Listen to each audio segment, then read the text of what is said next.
Hello? Hello? Podcast Network Asia. Halo listener, selamat datang di season kedua Podcast Hydran. Setelah menyelesaikan 100 episode di season pertama kemarin, Podcast Hydran akan kembali dengan konten yang lebih fresh dan mendalam nih. Di season kedua ini, Podcast Hydran juga sudah resmi berkolaborasi dengan Podcast Network Asia. Untuk kamu yang suka dengerin Podcast Hydran, di season kedua ini kamu akan mendengarkan konten dengan kualitas audio yang lebih baik dan juga tambahan konten Sexperimi. Penasaran kayak gimana? Dengerin terus Podcast Hydran di semua platform audio kesayangan kamu ya. Podcast Hydran, podcast dewasa pertama dan nomor 1 di kota Bekasi. Podcast Hydran, berhenti menonton, mulai mendengar. Selamat datang di Podcast Hydran.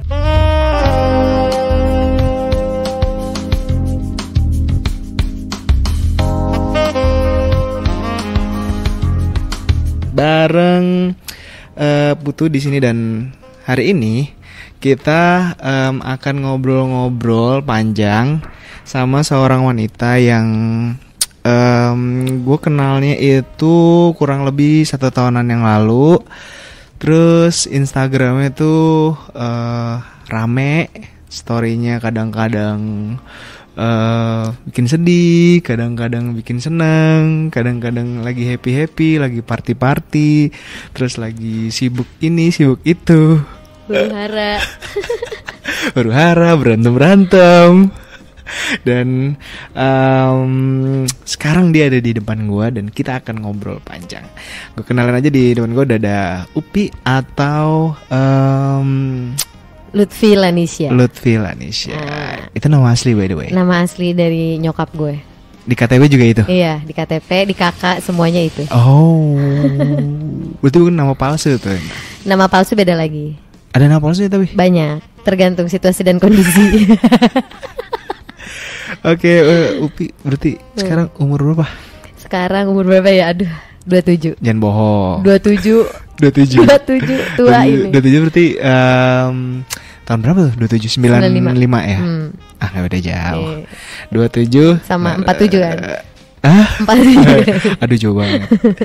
Oke, di umur 27 seorang Upi boleh tahu nggak? Kan Upi dari zaman dulu sampai sekarang itu kan karirnya ya, yang tahu tuh suka nyanyi, terus terakhir juga ketemu nge-host, ternyata backgroundnya nyanyi, walaupun memang suaranya nggak bagus-bagus banget. Nggak gitu ya, maksudnya circle-nya tuh model, terus ternyata Upi tuh nyanyi, mungkin modeling juga atau gimana sih, boleh nggak diceritain tuh dari awalnya sampai sekarang nih.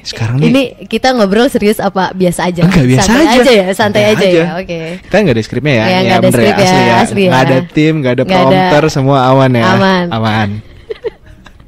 Circle-nya lebih ke bukan model ya, ani-ani mungkin. Oh iya. Oh jadi mereka itu sebenarnya modelnya ya ada model, tapi kebanyakan ani-ani. Oh gitu. Kebanyakan ya, sering terjadi di ibu kota besar lah. Terus gimana awalnya?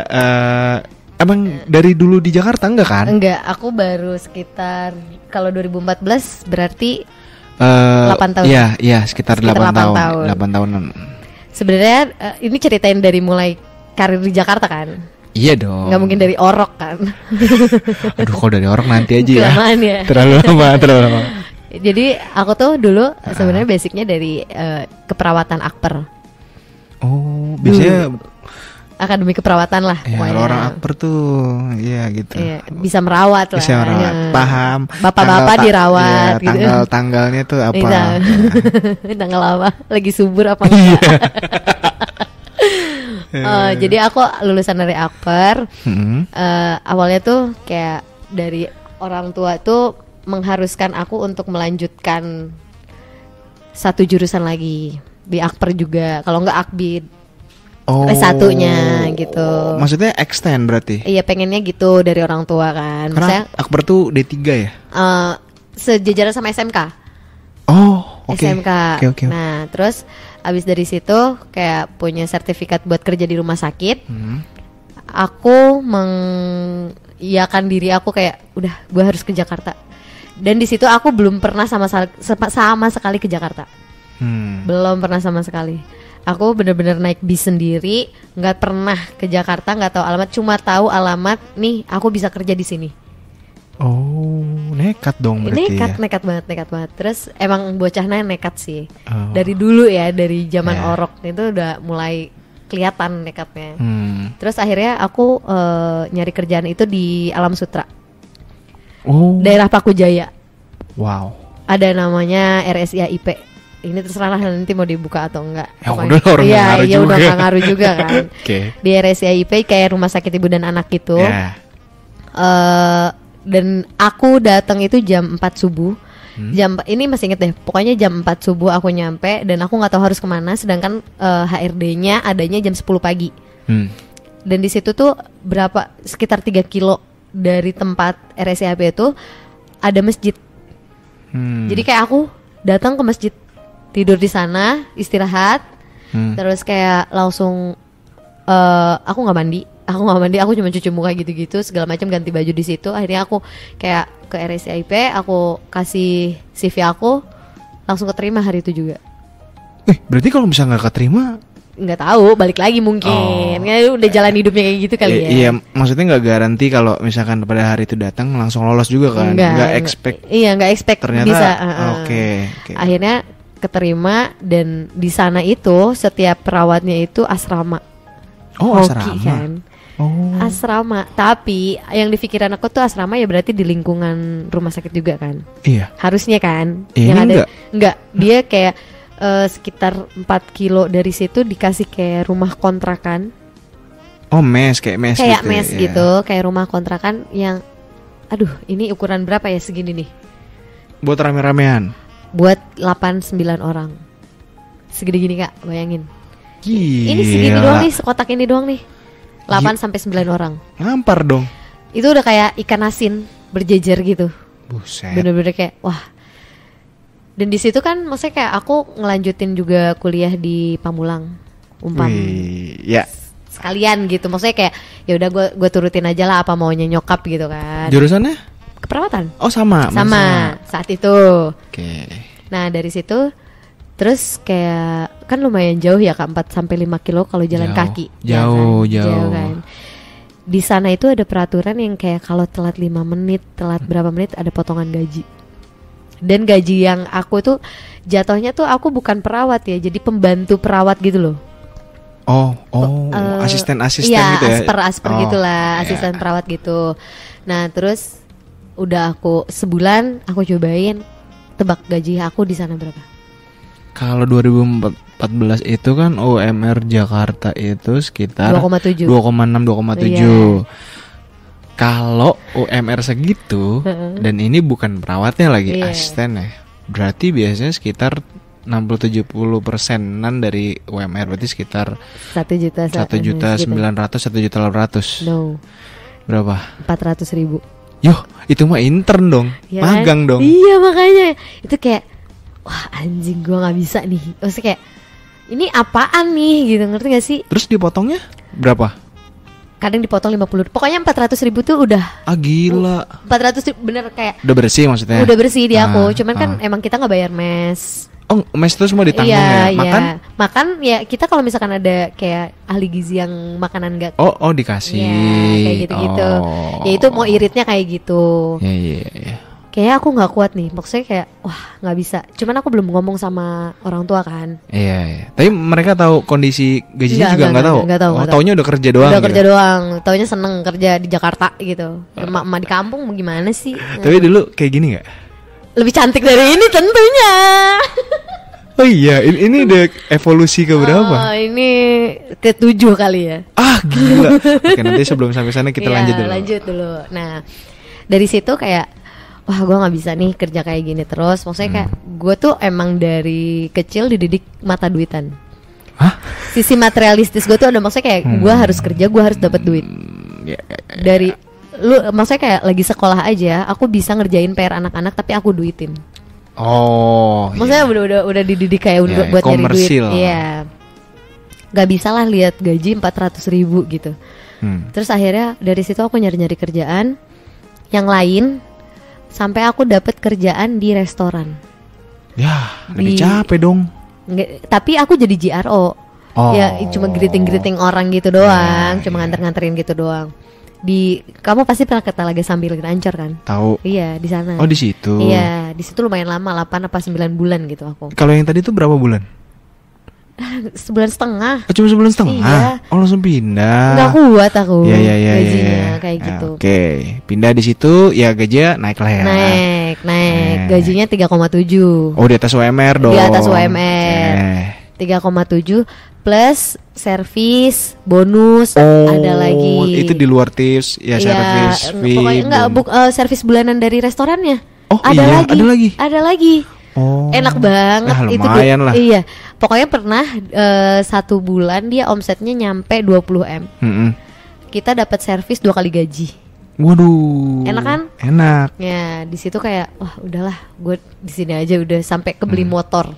Wah, Kebeli motor sendiri. Pokoknya selama 4 bulan aku di restoran itu orang tua aku nggak tahu. Orang tua aku nyangkanya aku di perawat, kuliah bener, udah. Tapi kuliah masih jalan itu? Enggak, udah enggak. Pokoknya aku berhenti. Aku cuma daftar doang. Berarti baru kayak beberapa kali ikutan kelas cabut. Karena emang bukan fashion aku di situ sebenarnya. Berarti orang tua nggak tahu tuh cabut dari kampus. Nggak tahu. Tunggu deh. Tapi kalau kuliah itu yang bayarin siapa?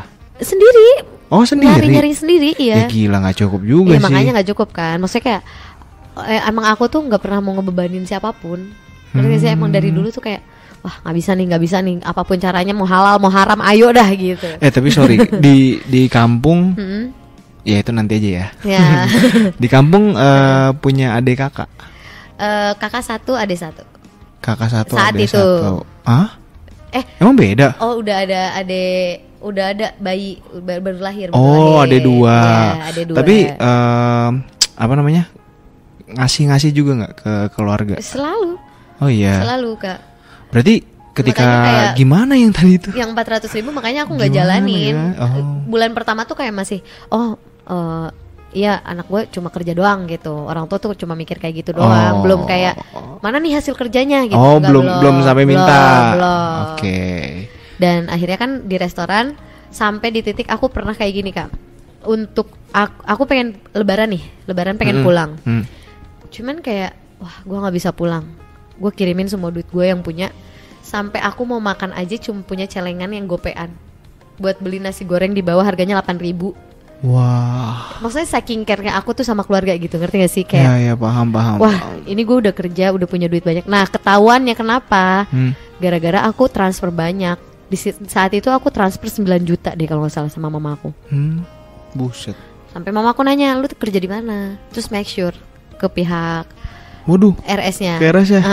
Ternyata wah udah nggak ada, udah cuma sebulan setengah juga, ya gitu katanya. Akhirnya aku cerita, aku kerja di restoran segala macam gini. Nah berhubung kan aku kerja di Ancol kan, aku ngekos di daerah Pademangan. Ya sekitaran situ lah ya. Seberangnya dah, ya kan. Yeah.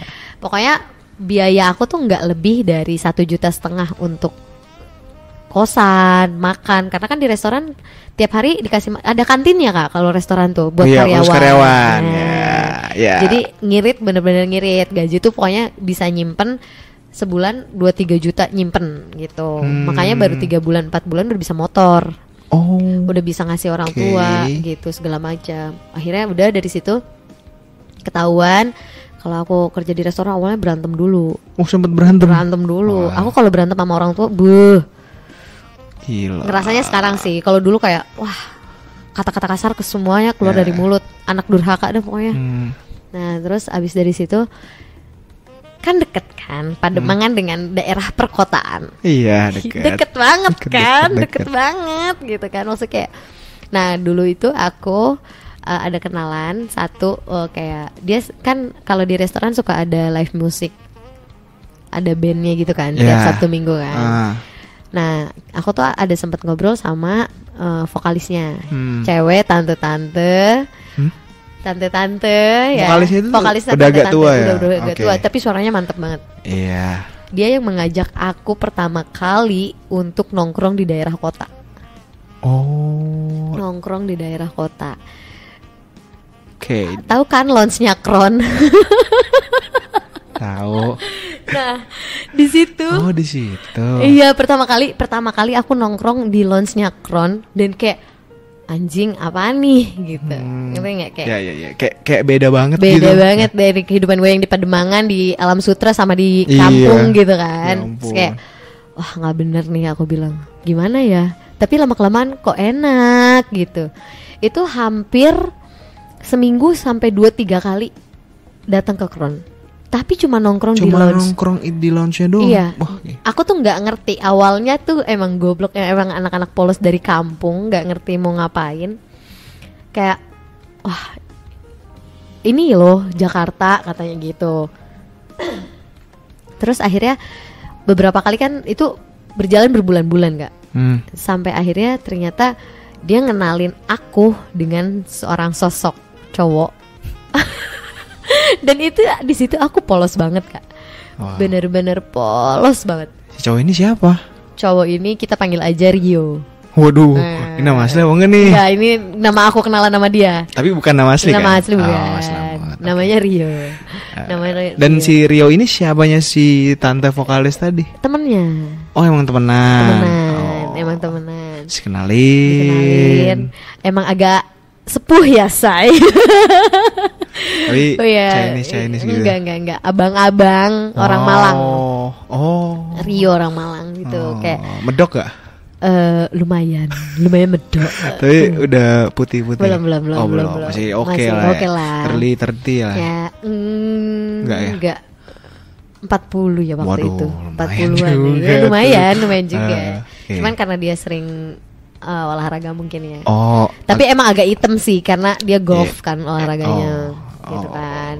Oke, dikenalin, dia bilang, "Ini anak polos banget," katanya gitu. Sama si kita panggil aja Tante Angel ya, Tante Angel ngomong ke Iya, Rio, ini anak loh masih polos ngomongnya di depan. Depan aku. Oh iya. Depan aku di launch Kron itu. Oh. Itu bener-bener kayak udah berkali-kali aku ke sana loh. Dan aku itu pertama kali kayak dikasih minuman tuh Baileys. Wah, manis dong. Manis dong, Enak. kayak wah enak nih gue bilang. Yeah. Karena aku nyiumin minuman yang lain tuh kayak wah, Ya. enggak dulu ya. Nggak masuk kali ya, even belum masuk. Dulu waktu aku sekolah emang nakal. Bukan sering sih, pernah beberapa kali mencoba alkohol di masa-masa sekolah.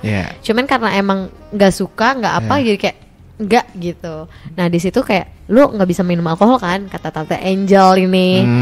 Oh nggak bisa, gue bilang. Terus akhirnya dikasih minuman putih gitu kayak susu, ada cherry-nya. Ih kok manis, tapi emang agak pahit-pahit. Gue bilang, udah nggak apa-apa, minum aja biar kamu enjoy.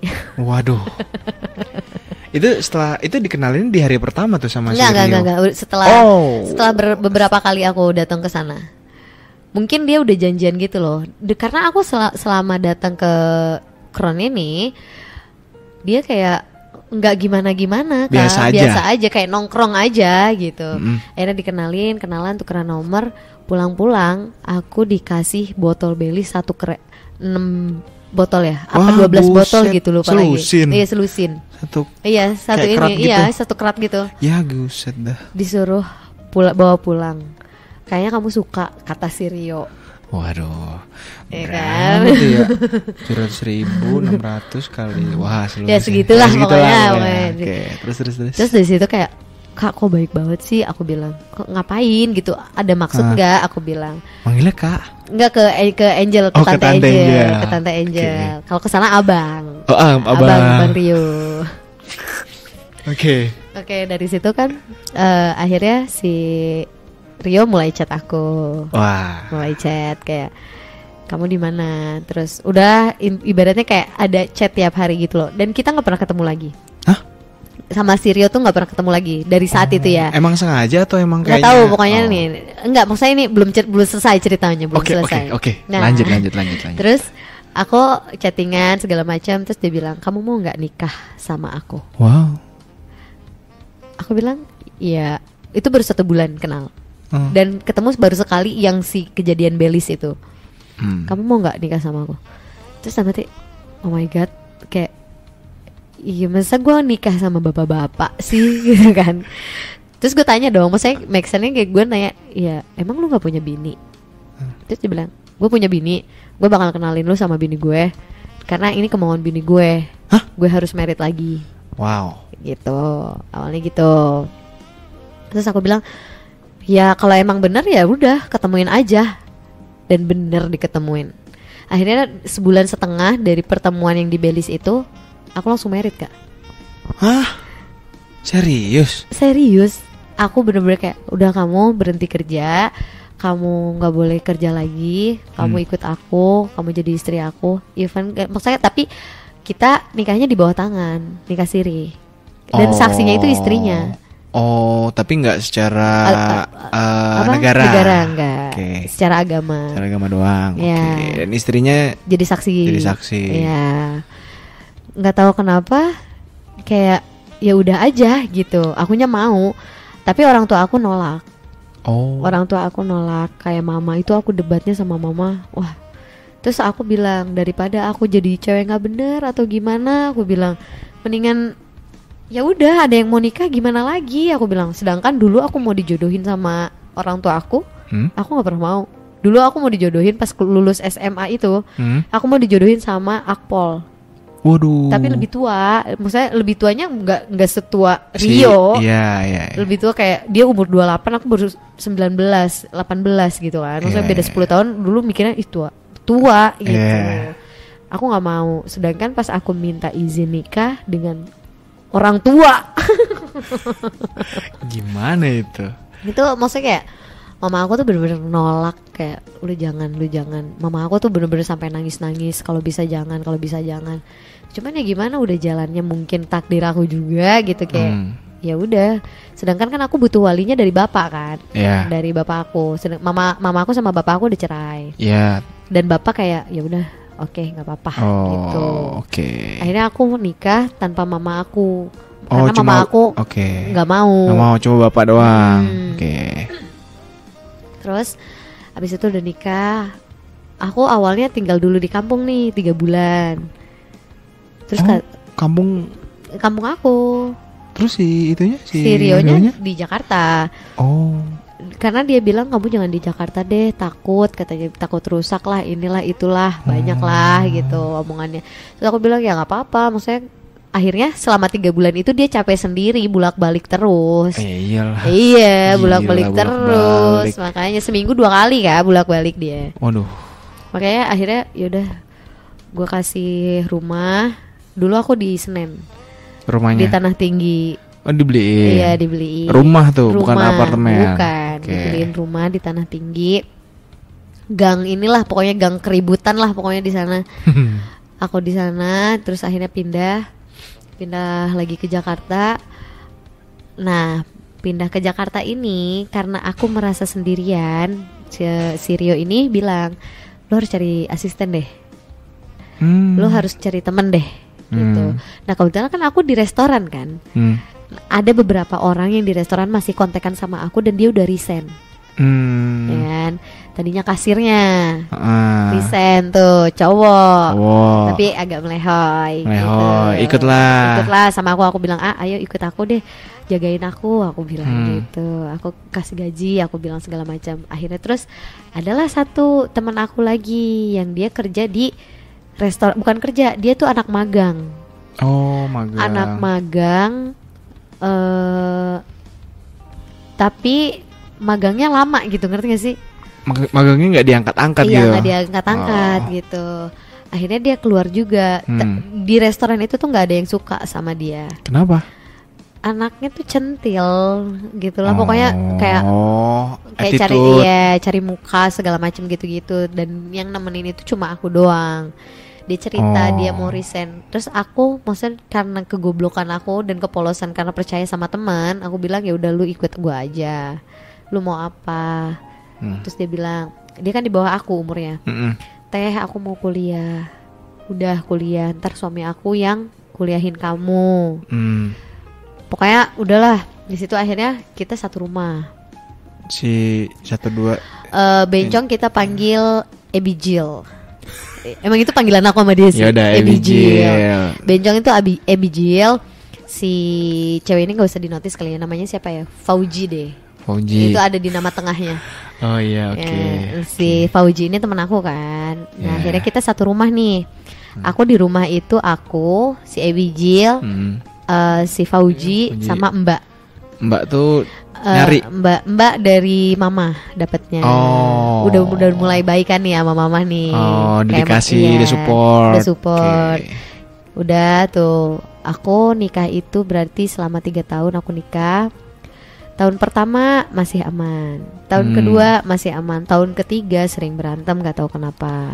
Oh, berarti itu 2014, 15, 16, 17 ya? Iya, 15, 16, 17. Terus si istrinya Rio di mana? Beda rumah. Oh, beda rumah. Beda rumah. Oh, kirain satu rumah. Enggak, beda rumah. Oke. Karena kan ada anak-anaknya juga.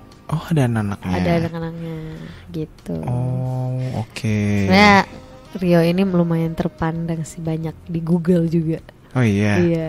Salah satu pejabat lah adalah. Ya. Gitulah Oke. pokoknya. Cuman ya emang orang kantornya juga tahu. Oh. Aku sering ke kantor anterin makan segala Oh macam. iya. Yang di mana tuh, Menteng? Ada deh. Oke. Gitulah pokoknya. Terus? Nah, terus abis dari situ kita tinggal berempat nih satu rumah. Dan kayak ya udah tahun pertama, tahun kedua, tahun ketiga mulai kayak panas banget. Ada aja gitu. Hal kecil jadi gede, hal gede dihilangin. Gitu. Terus akhirnya aku ada di suatu masa kayak firasat tuh, maksudnya kayak wah ini ada sesuatu nih, ada apa-apa nih, kayak udah nggak bener nih gitu. Akhirnya nggak tahu kenapa di saat hari itu aku tuh memutuskan untuk pulang kampung.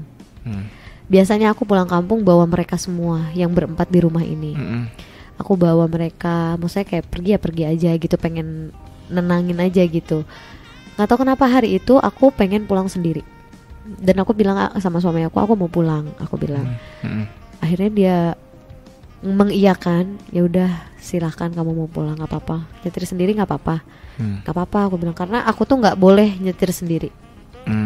Aku tuh nggak boleh kayak bener-bener dimanja banget sebenarnya sama dia. Pokoknya mau ngapain tuh nggak boleh, mau gimana pun nggak boleh. Harus diam di rumah, nurut, udah titik. Dia pulang aku ada, ibaratnya gitu. Akhirnya aku pulang hari itu nyetir sendiri pagi-pagi jam 4 abis sholat tuh, aku masih ingat banget. Aku jalan sekitar 7 jam, berarti jam 11 siang aku nyampe ke rumah mama. Gak tahu kenapa malam itu tuh kayak gue harus balik lagi ke Jakarta. Jam 11 malam aku nyetir sendiri dari rumah mama ke Jakarta, perjalanan 9 jaman lah. Sampai aku nyampe lagi pas jam 4 pagi. Aku nyampe, Mbak udah beberes di depan, di taman lagi nyapu gitu. Aku nyampe, Mbak kaget. Kayak, kenapa nih? Kok pulang gitu? Kan biasanya aku pulang kampung paling seminggu gitu kan, nggak mungkin sehari gitu. Terus kenapa? Aku bilang, kok kaget gitu Mbak mukanya? Dia mau bukain pintu gimana? Nggak bukain pintu gimana? Pokoknya kelihatan banget lah mukanya kayak panik. Akhirnya firasat langsung kayak feelingnya tuh, ini apa nih gitu. Akhirnya aku masuk, pas aku buka kamar aku, mereka masih pada tidur kan, semuanya masih pada tidur. Suami aku lagi tidur sama si Fauji dengan menggunakan lingerie aku punya, sampai G-string yang dia pakai itu punya aku semua. Emang muat? Sama ukurannya sama? Maksudnya kayak sama ukurannya sama, kayak gila sih, malu. udah perjalanan jauh. Ya ampun. Perjalanan Capek jauh, fisik. capek fisik, nyampe lihat begituan, ya kan, kayak wah. Abigail mana? Abigail masih tidur. Oh. Aku langsung kayak jatuh, buka pintu langsung jatuh, kayak kaget. Soalnya suami aku lagi nggak pakai baju, dia pakai barang-barang aku, dan di kamar aku. Oh. Di kamar aku sama suami aku. Waduh. Wah, di situ tuh kayak semuanya runtuh gitu loh, dunianya kayak Ya. anjing gak adil banget, ngentet gitu. Gak apa-apa. Gitu Lanjutkan. kayak wah, gue nggak bisa nih terus-terusan kayak gini. Itu benar-benar aku 1 minggu di rumah nggak bisa ditanya sama siapapun. Terus pengakuannya si Rio sama si si Fauji hari itu juga langsung cabut. Oh. Nggak ada say sorry. Oh iya. Nggak ada gimana, nggak ada, bener-bener kayak ya udah ngilang aja. Sampai sekarang hilang ya? Ngeblokir aku sampai sekarang. Oh. Dia masih ngeblokir. Terus abis dari situ kan kayak wah ini udah nggak benar. Akhirnya aku cabut dengan segala kegoblokan aku, kayak udah gue cabut cuma bawa baju doang udah. Kan goblok ya. Tahu gitu gue minta surat tanah. Capek banget. Semua barang gue, tas, semua sepatu apapun gue tinggalin. Dan gue nggak tahu itu sampai sekarang di mana dan keadaannya itu kayak gimana gitu. Barang-barang gue atau apapun itu gue nggak tahu. Mobil pun gue nggak ada ambil satupun. Ya. Nah ngomong-ngomong masalah mobil nih. Dulu pas pertama nikah, baru hari kedua aku dibeliin mobil. Beliin mobil Brio. Dulu pertama kali ada Brio tuh 2000 awal.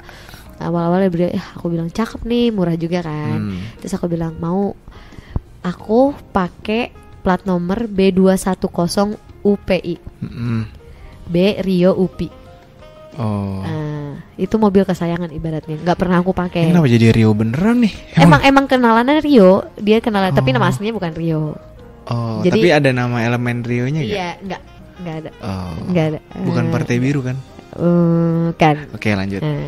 Terus udah gitu kayak itu tuh mobil bener-bener kayak buat disimpan doang gitu loh Kak. Bukan buat mobil sehari-hari, bukan buat mobil kemana-mana, bukan. Ya, karena aku suka. Karena suka dong. Karena suka mobilnya Brio. Warnanya putih. Enggak, abu-abu waktu itu. Abu-abu tapi aku bikin pink semua. Waduh. Dalamnya, luarnya semuanya pink. Di STNK gimana? Dirubah semuanya Kak. Bener-bener semuanya, interior semua, dalam, luar semua pink. Karena emang mobil seneng doang gitu loh. Dulu kan lagi zaman-zamannya aku ke Hello Kitty-an Kak. Oh gitu. Iya, dulu kayak edik Hello Kitty gitu. Oke. Terus mobilnya kan Brio. Kalau plat nomornya dibaca Brio UPI. Oh iya ya. Gitu. Bener juga. Jadi ya. mobil bener-bener sayang banget tuh sama mobil itu. Tiba-tiba, nah pas tahun ketiga kita lagi lagi panas-panasnya sebelum ketahuan nih, sebelum yang kejadian tadi ketahuan, lagi panas-panasnya kayak wah aku ada kerjaan nih, butuh dana cepet, aku satu-satunya jalan ya jual mobil Brio ini. Dia bilang gitu. Emang berapa sih? Paling cuma 100 juta Kak. Ngerti gak sih? Waktu maksudnya lu masa gak ada sih duit segitu gitu loh, ngerti gak sih? Kenapa harus Brio gue yang dijual, sedangkan Brio itu ya dia alasannya karena Brionya nggak dipakai, didiemin doang, mubazir, ada aja lah alasannya. Ya gue sebagai istri yang harus mengerti suaminya ya gue ya udahlah mau gimana, ntar ada rezeki lagi beli lagi gitu. Cuman kan sayang karena udah dimodif segala macem kan. Tiba-tiba pas setelah kejadian itu mobilnya ternyata dikasih ke si Fauji ini. Si Faujinya yang minta, ada bukti chatnya. Waduh. Aku nggak mau dibeliin mobil baru, aku maunya mobil yang Brio itu. Bayangin. Saat itu memang benar-benar pengen take over, gila. Bayangin. Bukan cuma. Lu bisa gitu beli mobil baru, tapi lu kenapa harus minta mobil gue? Ya gila, lumayan kompetitif ya dia. Bener-bener cari perkara sih itu mah. Itu mah cari perkara. Maksudnya gini loh Kak, lu bisa lah beli lagi, lu modif sendiri atau apa gitu. Kenapa harus? Emang siriknya parah. Berarti bener feeling teman-teman yang di restoran kayak lu jangan deketin dia. Ternyata kejadiannya kayak gitu. Udah dari situ aku tinggalin semuanya. Dan sampai sekarang masih menyesal sih meninggalkan tanpa membawa apapun. Penasaran pengen lihat orangnya. Ada deh. Kesel banget kayaknya. Dari situ akhirnya aku pulang ke rumah mama. Pulang ke rumah mama dianterin teman aku. Ada teman cewek. Bukan Abigail. Bukan Abigail, semuanya aku tinggalin. Abigail juga ditinggalin. Karena ada kayak lu sekongkol deh kayaknya gitu.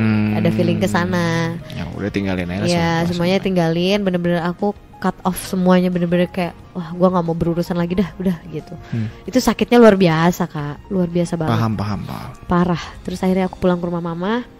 Aku di rumah mama tuh kayak wah bener-bener stres, nggak bisa ngapa-ngapain. Aku kiloan aku dulu sempat 65 kilo Kak, bayangin. Aku segede gini 60. Ini berapa segini? 40. Wah gendut dong kalau 60 mah. Iya 65 kilo, bayangin nih. Dari 65 kilo aku turun ke 40 dulu ya. Ini dulu aku sempat gendut lagi kemarin-kemarin. Cuman sekarang lagi turun lagi.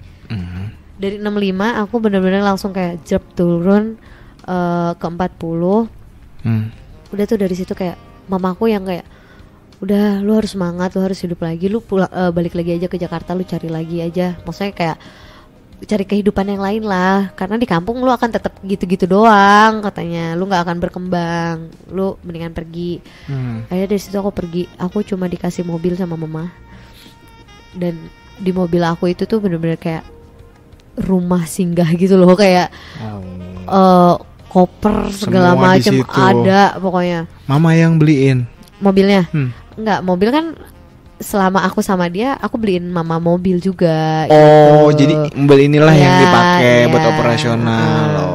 Oke. Kan adek aku dikasih satu, mama satu, yang adek pakai gitu. Oh gitu, aduh. Gitu. Oke. Untungnya kan masanya masih ngalir ke orang tua kan. Kalau nggak ngalir ke orang tua nggak dapet apa-apa banget gitu kan. Untung nggak cari berondong baru. Aduh, aku nggak suka berondong, sorry. Oh iya. Enggak. Even aku pacaran sama yang seumuran tuh kayak dulu ya, jaga jarak gitu. Jadi sama sekali nggak pernah gitu. Seumuran pun nggak pernah. Beda. Paling muda mantan aku itu yang beda 5 tahun. Itu paling muda, sisanya di atas semua. Oke, terus. Terus udah akhirnya aku ke Jakarta lagi. Nah, disitulah aku mulai kayak kenal dunia syuting. Pandangan dan opini yang disampaikan oleh kreator podcast, host, dan tamu tidak mencerminkan kebijakan resmi dan bagian dari Podcast Network Asia. Setiap konten yang disampaikan mereka di dalam podcast adalah opini mereka sendiri dan tidak bermaksud untuk merugikan agama, grup etnik, perkumpulan, organisasi, perusahaan, perorangan, atau siapapun dan apapun.